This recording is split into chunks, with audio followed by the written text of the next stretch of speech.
este seminario que con motivo del Día Internacional de la Mujer, el grupo técnico de seminarios, a nombre de la doctora Amalia Martínez García, ha tenido bien a invitar a nuestra distinguida visitante aquí en su casa, doctora Silvia. Y simplemente quiero remitirme a recordarles que es vergonzoso que exista un Día Internacional de la Mujer. No existe un Día Internacional del Hombre. ¿Por qué se celebra el Día Internacional de la Mujer? Pues como una migajita de que nos acordamos que existe la mujer y bueno, mira, la queremos mucho, le hacemos hoy la fiesta pero llegando a la casa, ahí están los trastes y ahí está el trapeador, la escoba, tender las camas, etcétera, ¿no? Porque pues eso no es trabajo, eso es lo que hace, ¿no? Tristemente vemos desde que pues a cualquier de nuestra edad, ¿no? Cuando empezamos a disfrutar de nuestra niñez, ¿no? Los carritos para los hombres, las pistolitas, las resorteras. Bueno, yo le estoy hablando de otra generación que no van a entender, ¿no? Vamos a decir los iPads, los teléfonos inteligentes, etcétera, ¿no? Para primordialmente, digamos, para los hombres, ¿no? Y la mujer, pues que la muñequita, el juego de traste, de té, etcétera. Entonces desde ahí ya viene una tendencia a la sociedad a querer seguir encajonando que la mujer es aquella compañera, aquel ser que puede pasar toda una vida desapercibida, encerrada pues yo no le llamo un hogar, algo donde la gente no tiene la posibilidad de expresarse, ser feliz, desarrollarse, ¿no? Aun cuando tenga pues cualquier otro tipo de, digamos, de bienes a su servicio, ¿no? Entonces es una verdadera lástima que después de tantas discusiones filosóficas, después de tantas lecturas tan estimulantes, donde claramente ubican el papel primordial de la mujer, todavía seamos tan cínicos, pero aún así como sociedad, de decir, hoy estudié, mi amor. Bueno, los que tenemos pareja, ¿no? O novia, lo que sea. ¿Cuál tu día? Es tu minuto, tu hora, tu día, tu semana, tu mes, tu año, o sea, pues como que si nos invirtieran el papel, felicidades esposito, bueno, vete a trabajar ya. Y la invitación así muy sincera, muy profunda, es a que nos remitamos a que pues venimos después de vivir en un pequeño departamento, la mayoría 9 meses, el vientre de nuestras madres, a que honremos a la mujer, en todo sentido, a que respetemos su dignidad, sus características. Somos, me parece que los hombres y mujeres, los elementos perfectos para llevar a buen fin el desarrollo de una sociedad equilibrada, justa, donde todos y todas, donde todas y todos tengan oportunidades de equidad, que respetemos la dignidad de las mujeres. Vemos los comerciales y no dejan de ser insultantes, porque pues la mujer sigue exhibiéndose como un producto.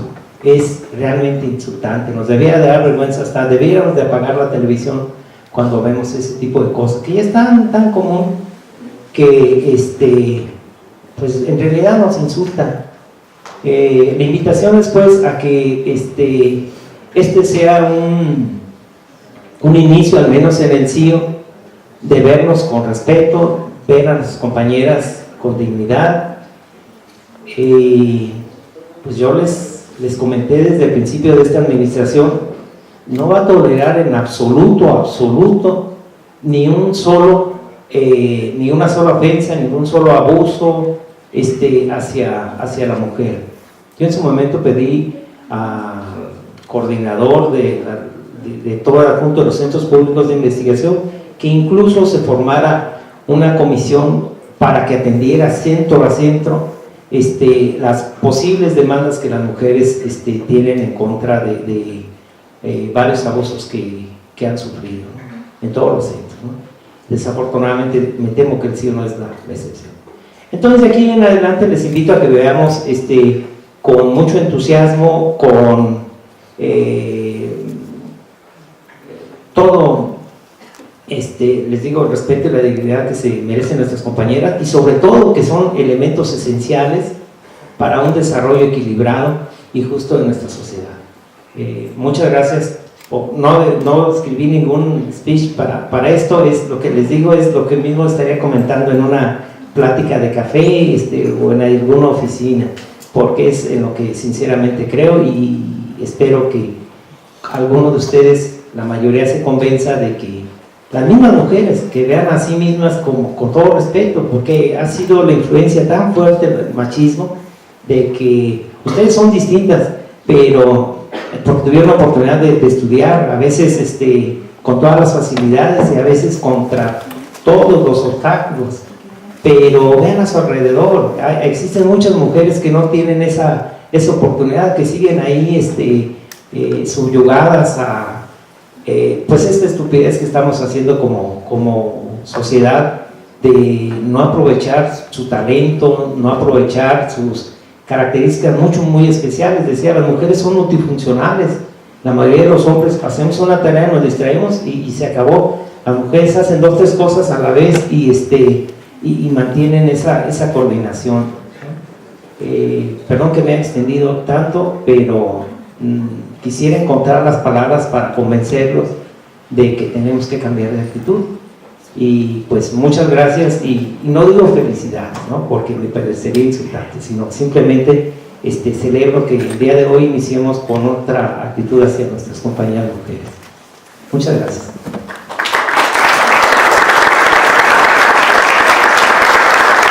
Muchas gracias, doctor Rafael, por sus palabras. Gracias. Bueno, buenas tardes a todos. Buenos días, perdón. Me voy a permitir leer un breve resumen de la doctora, pero antes voy a pedir que las personas que están en los pasillos se acomoden a aquel espacio. Por favor, pasen para acá, les voy a dar tiempo antes de presentarme. Sí, por favor.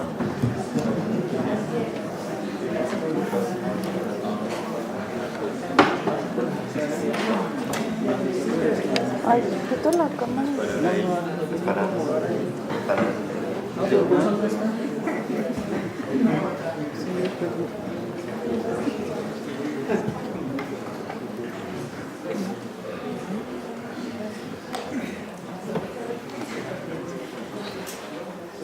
Acá hay espacio.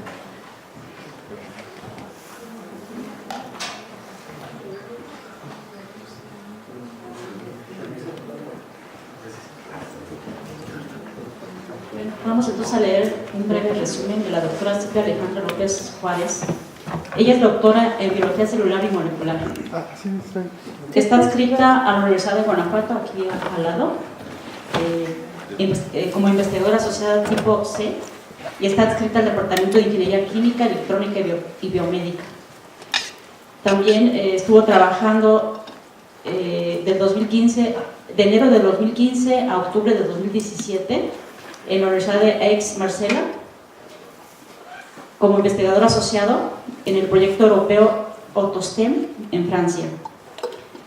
También estuvo trabajando del 2011 al 2007 como asistente de investigación en Convención CIFRE en Francia. En cuanto a su formación académica, ya mencioné que ella es doctora en biología celular y molecular del Museo Nacional de Historia Natural en París. Hizo su maestría en Ciencias de Neurobiología 2006 en el Instituto de Neurología de la UNAM. Y a nivel de licenciatura, bueno, ella es química farmacéutica bióloga en el 2004, egresada de la Facultad de Química de la Universidad de Guanajuato, y bueno, tiene diversas publicaciones que ustedes pueden ver en el CV que se apuntó al correo de invitación. Bueno, pues bienvenida. Muchísimas gracias.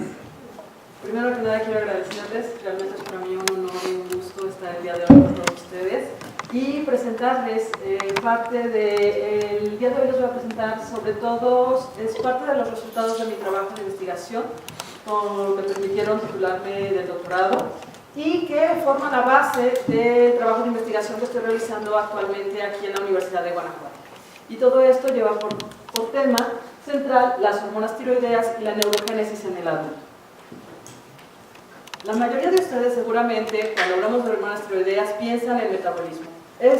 Fue una de las primeras funciones que se describe de las hormonas tiroideas y que en realidad es actualmente nuestra mayor preocupación en hormonas tiroideas cuando hablamos de un déficit o un exceso de hormonas tiroideas en nuestro cuerpo. Sin embargo, las hormonas tiroideas tienen un rol realmente bastante extenso que va desde la diferenciación, proliferación y obviamente lo que hoy les quiero presentar es sobre todo su efecto en el desarrollo del sistema nervioso central. Desde hace ya muchísimos años ya se había descrito que las hormonas tiroideas son muy importantes para el desarrollo del sistema nervioso central.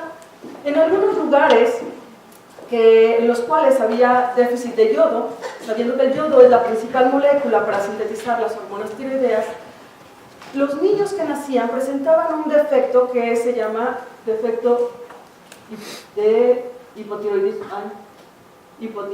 congenital.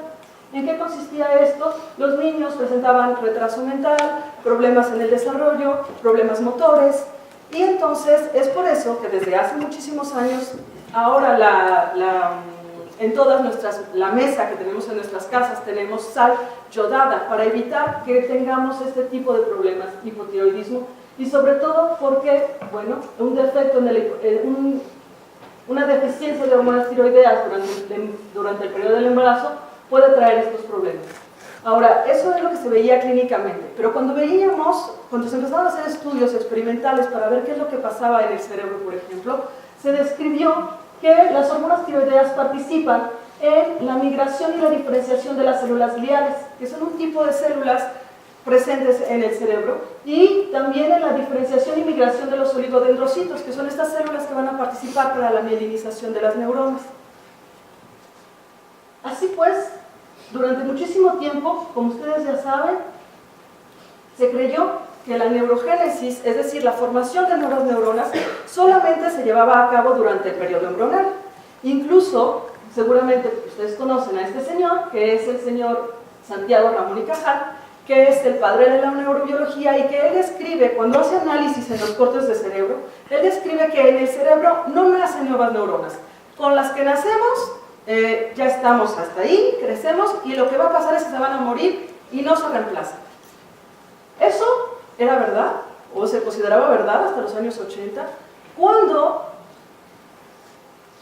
investigadores empezaron a describir que en el cerebro de los mamíferos, en el ratón, había ciertas áreas. El ventrículo lateral, este es un corte de cerebro, es un corte sagital, y aquí ustedes pueden ver, este es el ventrículo lateral, este es el bulbo olfactivo, es el que les permite oler a los ratoncitos, de este lado tenemos el cerebelo, y aquí alrededor del bulbo olfactivo tenemos la zona subventricular.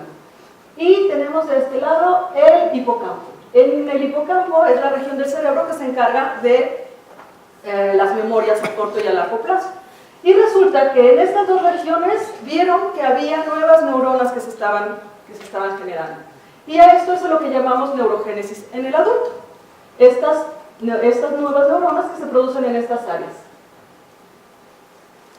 Ahora, en tiempo normal, las nuevas neuronas que se producen en el ventrículo lateral van a migrar a través de esta vía para llegar hasta el bulbo olfactivo de los ratones, y de hecho también sucede en el humano, aunque en el ratón es mucho más evidente, pero estas neuronas que están migrando van a venir y se van a integrar a la red neuronal y participan en los procesos olfactivos de los ratones. Las nuevas neuronas que se forman aquí en el giro dentado del hipocampo van a participar en el procesamiento de nuevas memorias. Esto es en condiciones normales, pero ¿qué pasa si se hace una lesión en el cerebro, en alguna parte del cerebro? Lo que se observó es que las neuronas que se encuentran en esta área son capaces de migrar, sobre todo las que están en el ventrículo lateral, son capaces de migrar para venir a reparar esa lesión que está ahí. Entonces, pues, los neurobiólogos estaban muy contentos y, pues, obviamente empezamos a estudiar ¿cuáles son los mecanismos que están regulando esta neurogénesis, la formación de estas nuevas neuronas? Y nosotros, bueno, la gente del laboratorio de Museo Nacional de Historia Natural en París se empezó a interesar en las hormonas tiroideas. ¿Qué pasa con las hormonas tiroideas? Bueno, pues ellos empezaron a analizar la proliferación la proliferación de las células en ratones hipotiroideos o en ratones hipotiroideos tratados con T3. Desafortunadamente aquí no se ve, pero aquí hay más celulitas que están proliferando en los ratones que tienen niveles normales de hormonas tiroideas. Y cuando las contaron, ven en esta gráfica, aquí está el conteo, vemos que en aquellos ratones donde se les suplementa con hormonas tiroideas, el número es prácticamente igual a los ratones controles. Ahora, las hormonas tiroideas, si empezamos a ya adentrarnos un poco en los mecanismos moleculares, ¿cómo funcionan? Las hormonas tiroideas se van a sintetizar en la glándula tiroides y van a viajar para ser distribuidas en todo nuestro cuerpo. Dentro de nuestro cuerpo entran a la célula y dentro de la célula se tienen que unir a un receptor que los va a llevar de la mano hasta el núcleo, y en el núcleo van a empezar la transcripción de genes. Así es como regulan todos estos procesos.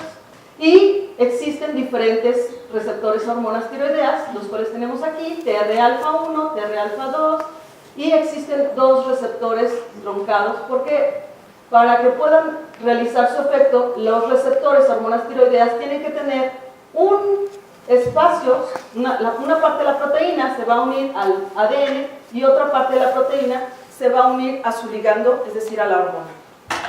Y entonces analizaron en el ventrículo lateral qué tipo de receptor se estaba expresando, utilizaron una técnica que se conoce como inmunohistoquímica, lo cual nos permite marcar con un colorante, con un fluoróforo, las células que expresan esa proteína, y vemos aquí que para el TR-alfa, que se marcó en verde, tenemos que ese TR-alfa se expresa en las células alrededor del ventrículo lateral, este es el ventrículo lateral, y el TR-beta, que es el otro que es otro de los receptores, no se expresa. Entonces, así fue como nos empezamos a interesar en este receptor TR-alfa. Las preguntas que nos hacíamos en ese momento es: si las hormonas tiroideas regulan la neurogénesis en el adulto, ¿cuál sería el rol de TR-alfa y cuáles serían sus genes diana? Aquí les presento cuatro genes que en el 2006 fueron descritos por que fue el premio Nobel, y donde utiliza estos cuatro genes, los mete en una célula ya diferenciada y logra reproducir o desdiferenciar la célula hacia una célula que conocemos como pluripotente, es decir, que tiene la capacidad de hacer todo, de generar todo un organismo completo. Y nosotros nos interesamos particularmente en este gen SOX2, gen de la pluripotencia, porque está expresado en las células madre neurales y es el encargado de mantener la pluripotencia en esas células. Entonces, hablando de células madre neurales, pluripotencia, nos enfocamos particularmente en este gen SOX2. Ahora, nuestra hipótesis de trabajo era determinar si SOX2 es un gen diana de las hormonas tiroideas. Esta es la manera como representamos un gen. Esta es la parte del ADN que va a permitir sintetizar la proteína, SOX2, que está aquí, y que tiene una región que le llamamos promotores, a los cuales se une el receptor y su hormona tiroidea, y si estos llegan a unirse, en realidad van a activar la síntesis de esta proteína o inhibirla. Bueno, cuando nos interesamos en biología en estudiar el efecto o la participación de una proteína, lo más fácil es o lo sobreexpresamos o lo inhibimos. O se lo quitamos y vemos qué pasa, se lo ponemos y vemos qué pasa. Esta técnica se llama ganancia funcional, cuando hacemos que exprese algo que normalmente no expresa, o pérdida funcional, cuando le quitamos la expresión de esa proteína que ya está presente. Y aquí en esta imagen les muestro los tres tipos de células que están presentes en el ventrículo lateral. Esta es la célula madre propiamente dicha. Esta es la célula madre que va a proliferar y que se diferencia para dar lugar a los progenitores. Estos progenitores tienen la capacidad de proliferar mucho más rápido y estos a su vez se diferencian y van a dar unos neuroblastos. Estas celulitas alargaditas que ven ustedes aquí son los neuroblastos que son capaces de migrar en cadenas hasta el bulbo efectivo. Entonces, pues bueno, nos queríamos saber primero cuál de esos tres tipos de células son las que expresan el TR-alfa. Aquí en este diagrama les muestro algunos de los marcadores que nos permiten identificar a estas células. Por ejemplo, tenemos aquí DLX2, aquí lo tenemos en rojo. Estas células que están aquí son DLX2 y el TR-alfa lo marcamos en verde. Como pueden ver, aquí tenemos algunas células que coexpresan TR-alfa y DLX2.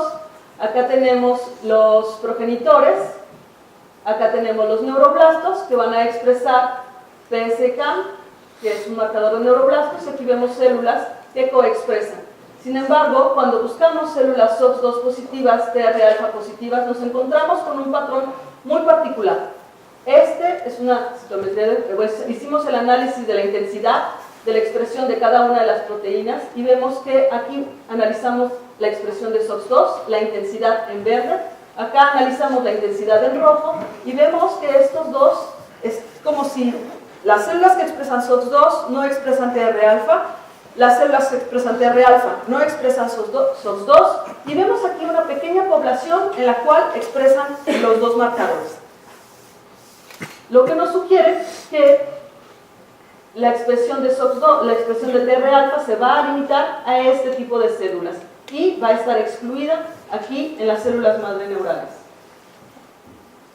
Ahora, les hablaba yo de los términos de los experimentos de ganancia y pérdida de función. Primero, voy a entrar a la pérdida de función. ¿Cómo lo hacemos? Aquí tenemos una hebra de ADN, esta es una célula, el ADN está aquí, en su núcleo, y la síntesis de las proteínas empieza aquí. A partir del ADN vamos a obtener una hebra de ARN. Este ARN va a salir del núcleo, llega a los ribosomas y aquí se va a transcribir en proteína.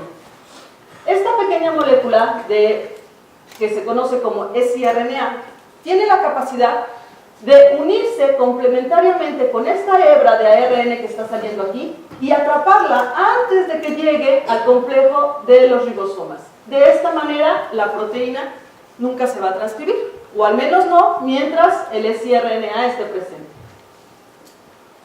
Entonces aquí tenemos, si el siRNA se pega, no tenemos proteína. Ahora, eso está muy bien, pero nuestro gran desafío es hacer que ese siRNA entre dentro del cerebro de los ratones y que además llegue a la célula y que además inhiba la síntesis. Sabiendo que estas pequeñas moléculas de siRNA son súper frágiles, es decir, que se pueden romper muy fácilmente, pues podríamos perder su efecto. Entonces, lo que nos interesaba era poder acomplejar esta molécula de siRNA con algún compuesto que nos permitiera salvaguardarlo en el exterior para que no se rompa y que nos permita transportarlo al interior de la célula. Y para eso utilizamos lípidos catiónicos. Uno de ellos, el que nos funcionó, está comercializado actualmente bajo el nombre de interferina y este trabajo se realizó en colaboración con una empresa que se llama Polyphlus Transfection, que ellos fueron los que sintetizaron estos lípidos catiónicos.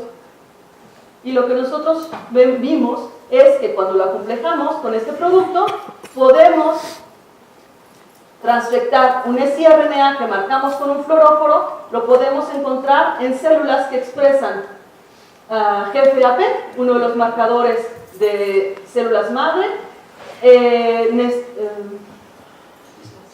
nestina, uno de los marcadores de las células progenitoras, y acá tenemos siRNA y SOX2. En todos los casos estamos observando el siRNA en el interior de la célula. Ahora, una cosa es que entre, la otra es que inhiba.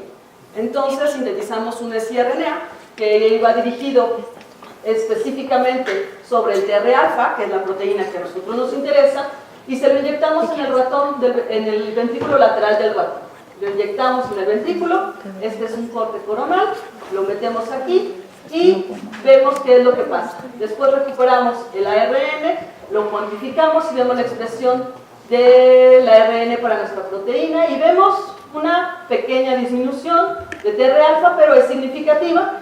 Utilizamos como control el TR alfa 2 para mostrar que el siRNA que transfectamos es específico para el TR alfa 1 y después analizamos los marcadores de los que ya les había hablado antes. Vemos aquí SOX2 que aumenta significativamente en presencia de TR alfa, lo que significa que si le estoy quitando un poco de TR alfa 1, aumento la expresión de SOX2 y vemos que hay otros marcadores que están también activados, nestina, que es de los progenitores, y este gen, ciclina D1, que participa en la proliferación de las células y que ya se sabe que es un gen blanco de las hormonas tiroideas.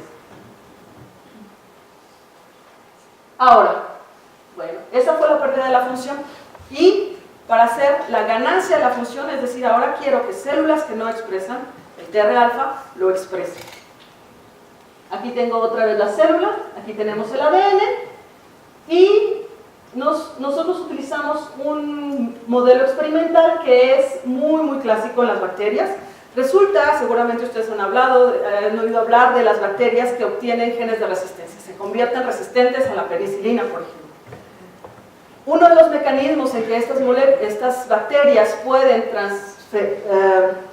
obtener, por ejemplo, la resistencia hacia un antibiótico es haciéndose pasar el ADN de una bacteria a la otra y en el caso de las bacterias el ADN está en forma circular. A esto le llamamos un plásmido.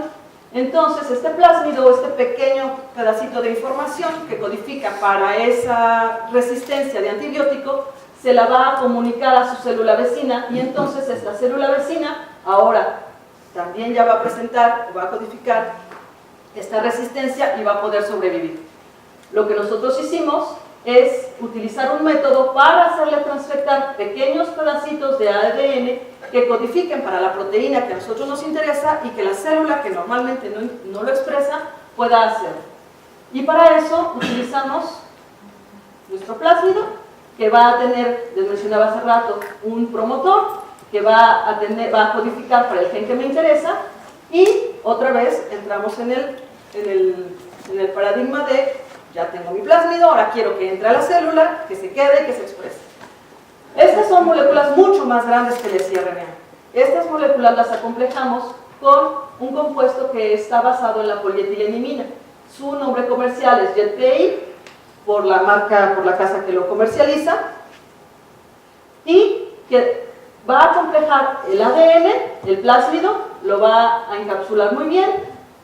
Por las características químicas de este compuesto, permite atravesar la membrana celular, llegar hasta el núcleo, y una vez que entre en el núcleo, sucede un efecto de esponja de protones, se rompe el complejo y libera el ADN.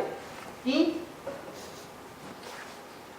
tenemos aquí, estos son los plásmidos que nosotros acomplejamos, el TR alfa 1 y un plásmido reportero que es la GFP. GFP es Green Fluorescent Protein. Es una proteína que va a florecer, lo que significa que cada una de las células que yo transfecte va a expresar esta GFP y nosotros a través de estas imágenes demostramos que las células transfectadas con GFP expresan TR alfa y cuando analizamos la expresión de SOX2 vemos que en todos los casos SOX2 no está expresado en esas células.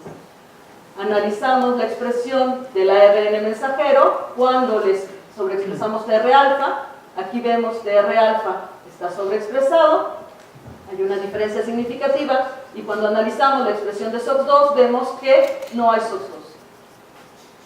Todo esto nos lleva en un mismo sentido, seguramente ustedes ya lo adivinaron, TR alfa y SOX2 no se expresan al mismo tiempo y nosotros empezamos a sospechar que TR alfa muy probablemente estaba inhibiendo la expresión de SOX2.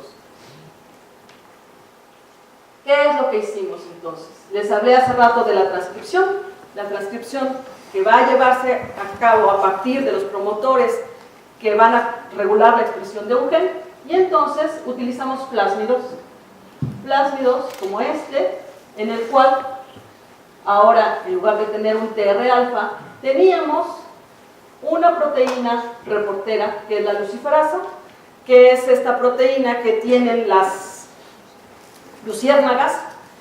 Esta luciferasa rompe una proteína que es la luciferina y cuando la rompe, entonces emite luz.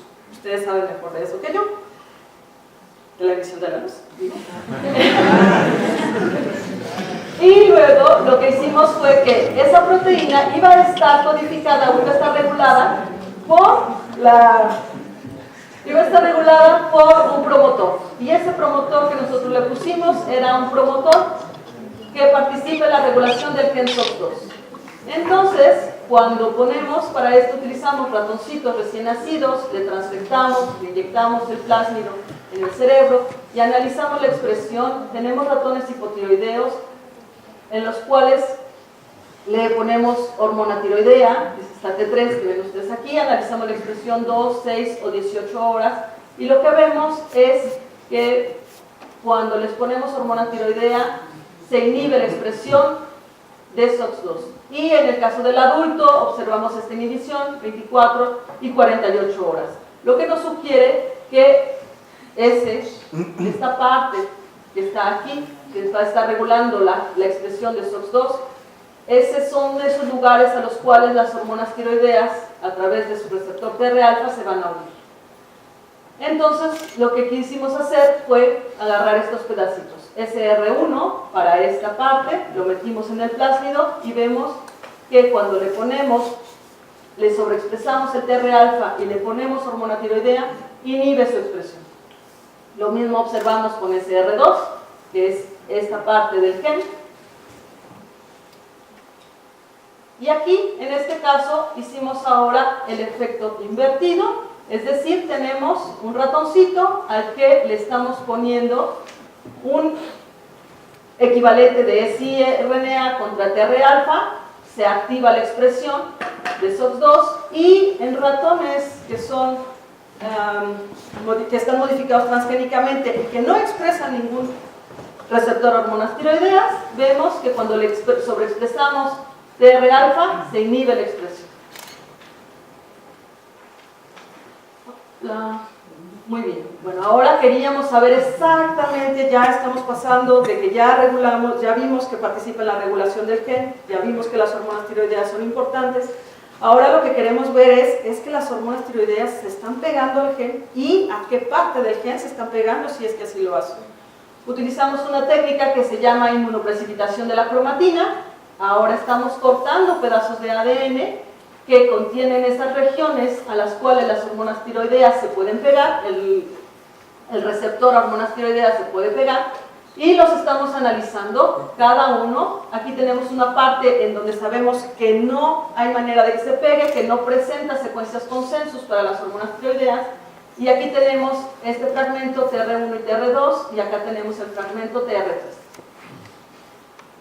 La inmunoprecipitación de la cromatina nos permite ver que cuando si la hormona tiroidea y su receptor están pegados, entonces se va a precipitar, va a bajar y vamos a ver este pico. Y este pico que ustedes ven aquí, este incremento, lo vemos para el fragmento TR1 y TR2, que es este fragmento, y lo vemos cuando tenemos presencia de T3 y anticuerpo contra TR-alfa, lo que significa que el TR-alfa y el T3 están unidos al mismo tiempo en este fragmento. Bueno, ahora ya sabemos que la proteína está presente ahí, pero lo que queríamos demostrar con este último experimento es que la secuencia del ADN que está presente en ese lugar es importante para que se una directamente el receptor. Y entonces modificamos algunas bases, aquí la A la cambiamos por la C, la G la cambiamos por la A, y lo metimos otra vez en estos plásmidos reporteros y analizamos la expresión del SR1. Y lo que nosotros observamos es que cuando en el wild type, es decir, en la secuencia normal, tenemos que en presencia de T3 y del receptor se inhibe, pero cuando tenemos una secuencia modificada, la expresión de SOX2 no se va a modificar, lo que significa que la integralidad de esta secuencia es muy importante para que el receptor se pueda unir y para que se pueda ejercer su efecto. Ahora, tenemos que, si ya sabemos que podemos regular la expresión de SOX2, que SOX2 es un gen clave de la pluripotencia y que ese gen va a regular la proliferación de las células, la siguiente parte es que funcionalmente, ¿qué está pasando con esas células a las que le estoy sobreexpresando el TR-alfa? Entonces, hicimos una transfección de TR-alfa y la GFP, y aquí vemos todas las celulitas que fueron transfectadas con TR-alfa. Este es el control, este no tiene TR-alfa, este sí tiene TR-alfa. Las células en el control, cuando no hay TR-alfa, se quedan alrededor de la zona subventricular, no se mueven. Pero cuando les ponemos TR-alfa, las células salen del ventrículo y empiezan a migrar. Este es parte del RMS, ese caminito que yo les mostré que lleva hasta el bulbo olfactivo, y aquí las vemos a las células entrar en el proceso de la migración. Y cuando analizamos sus características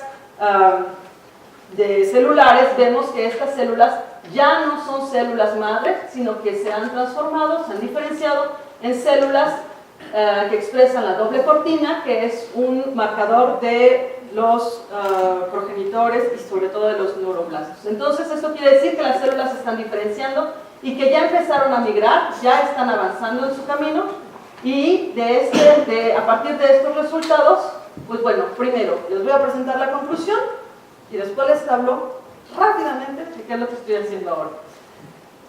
La conclusión es que las hormonas tiroideas participan en la diferenciación y que podemos utilizar la transfección de ácidos nucleicos para poder modificar el destino de las células neurales. ¿Ay? ¿Ya? ¿Se me acabó el tiempo? No, ¿verdad? No. Ok. Entonces, ahora lo que estamos haciendo, y que es el proyecto que se está realizando aquí en la Universidad de Guanajuato, es pasar a la siguiente parte. Es decir, tratar de modificar el destino de esas células, la naturaleza de las neural stem cells, para poder inducirlas hacia la migración, la proliferación, o tal vez reparar algunos daños celulares, ver el efecto en algunas enfermedades neurodegenerativas. Particularmente ahorita yo me estoy enfocando a lo que es el virus dentado, la otra parte del cerebro que también tiene neurogénesis. En todo caso, por el momento sabemos que por lo menos en el ratón sí lo hay. En el humano todavía es bastante controversial, pero en el ratón sucede, y si logramos descifrar los mecanismos que regulan la neurogénesis ahí, a lo mejor tal vez podamos traspolar esto para el humano. Y en esta región, lo que ya se sabe es que además del TR-alfa existen otros receptores a hormonas tiroideas, y se sabe que cuando tenemos ratones hipotiroideos o hipertiroideos, vamos a ver modificada la tasa de proliferación de las células neurales en esta región.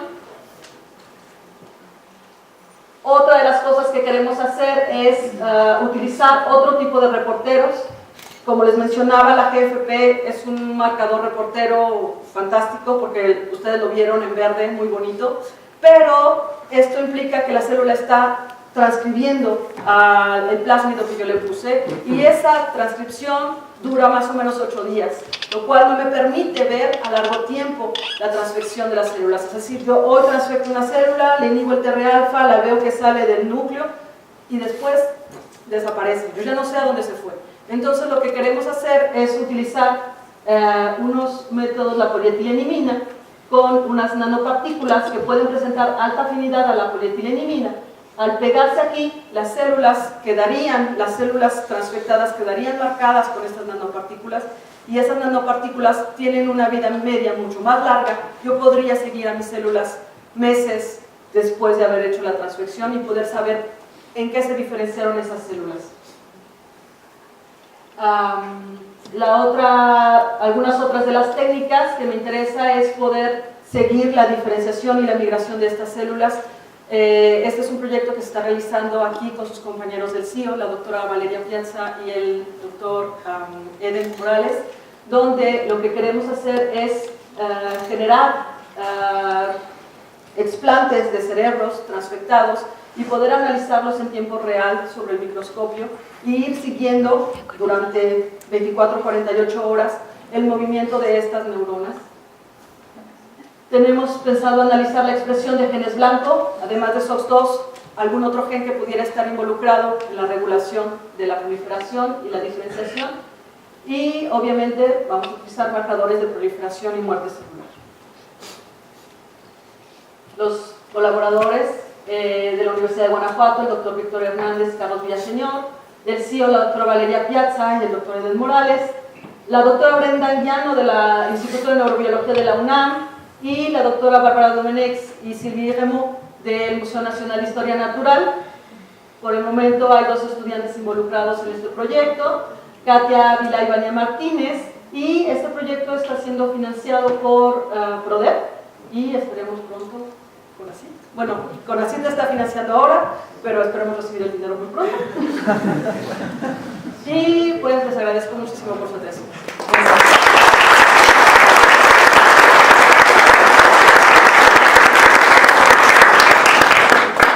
Pasamos entonces a las preguntas.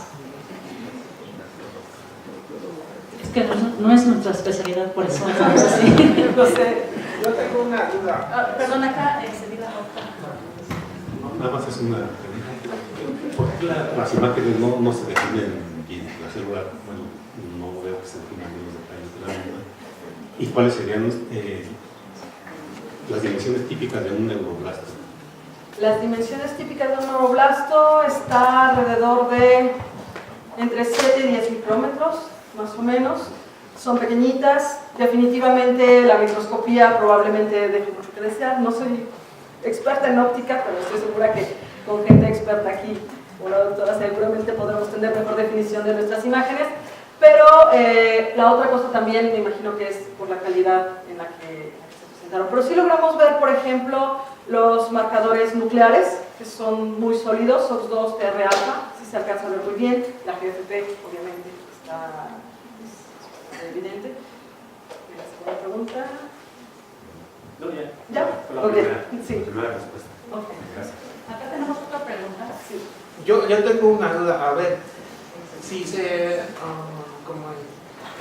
generan las glándulas tiroideas y se distribuyen por el cuerpo para regular las funciones, ¿cómo regula, digamos, la temperatura del cuerpo? Bueno, esos son otros mecanismos, pero vamos a sí, decir, a grandes rasgos. Así a grandes rasgos, vamos a decir. En realidad, la glándula tiroidea es lo que tenemos aquí, en la tiroides, y esa es la que sintetiza las hormonas tiroideas.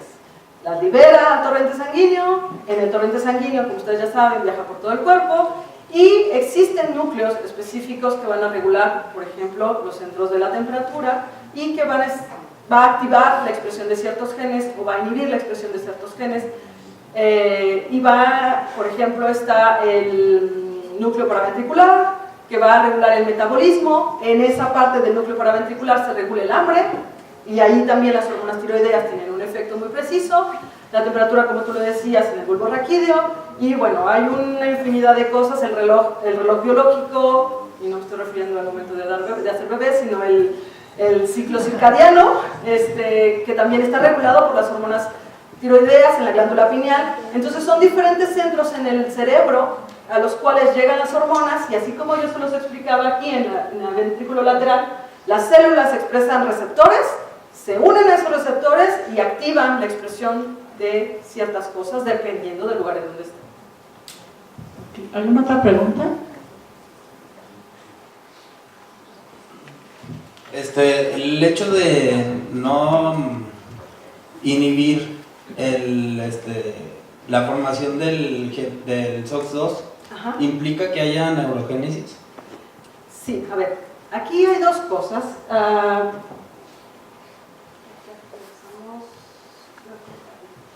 Mira, por ejemplo, aquí tenemos, esta célula expresa SOX2.